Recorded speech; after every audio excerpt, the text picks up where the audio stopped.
Hello, and welcome back to Beering in Mind beer reviews. And the last couple of videos on the list here were Kagua beers, and today we're going to continue with another one.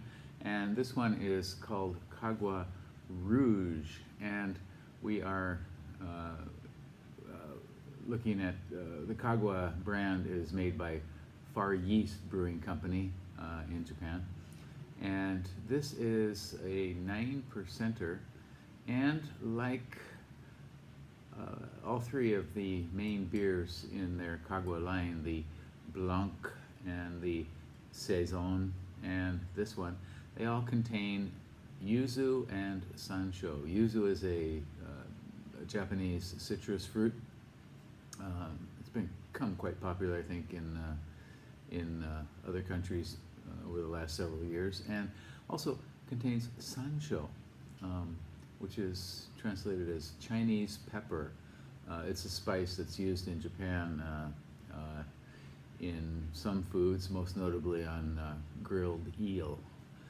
And sansho is not a strong pepper, but it does have a kind of interesting tingling tongue effect here. Now, this does not say sansho on the ingredients on the back here. It says herb, but on their website it definitely does say that.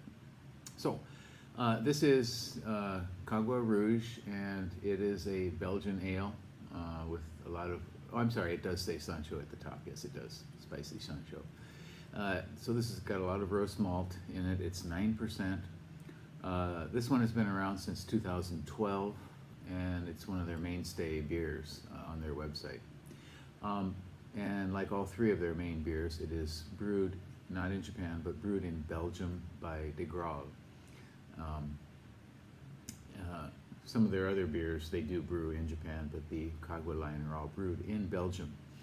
And it's kind of pricey, 640 yen, so it's not a cheap beer by any means, and not so easy to find either in stores. On RateBeer, this one has 62 ratings, and the average is 3.51, very respectable, that's out of 5. An 86 percentile rating, and that's for all beers on RateBeer, and an 86% for style.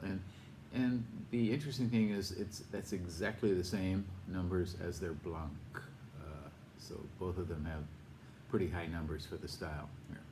So again, Kagua Rouge by Far Yeast Brewing. Let's give her a go. This is 9%, so it's pretty high alcohol.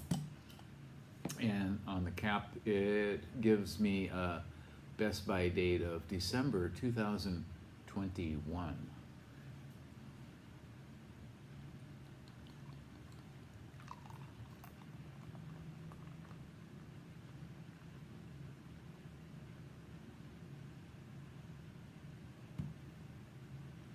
Okay, so it pours out a kind of hazy copper orange, sort of a tall, excuse me, tall rocky head, sort of kind of off-white beige head here. It's very pretty, very nice lacing. So you see how the lace forms and drops there. Let's give it a go. The aroma. There is definitely citrus zest in there from the yuzu. Absolutely. And perhaps I can smell a little of the pepper too as well. It's got some dark fruit, mild roastiness.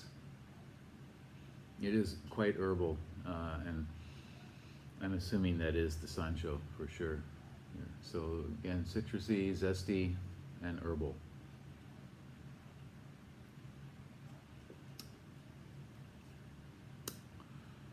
Medium strength fruitiness.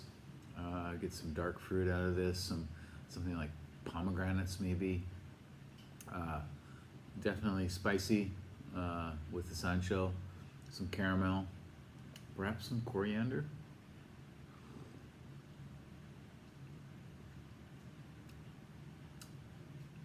I'm guessing this has got coriander in it too as well here. Kind of medium heavy body. It hides the alcohol pretty well. It is a little bit warming, but you don't feel 9% at all here. So this is a very nice Belgian ale, I think. This is probably my favorite of the three regular Kagua beers. Very nice. Maybe the malt is a little too heavy in this, but it does have an interesting mix of spices and the citrus note. And I can feel the sansho on my tongue now. So it has a kind of slightly numbing effect on your tongue. Maybe something like blowfish, which is of course very poisonous, but here in Japan sometimes people will take just a little pinch of it and touch their tongue to it just to feel the buzz of it. So again, Kagua Rouge, 9% from Far Yeast Brewing. You can find this in department stores, basement of department stores in the food section, if they have a liquor shop in large cities. And you may find it in specialty liquor stores around Japan, and certainly online as well, on their website or on Rakuten. So I do recommend this one. I think you should, if you happen to see it somewhere, you may want to give this a try. Again, Kagua Rouge by Far Yeast Brewing. That's it for today. Thank you for watching. We'll see you next time. Okay, bye-bye.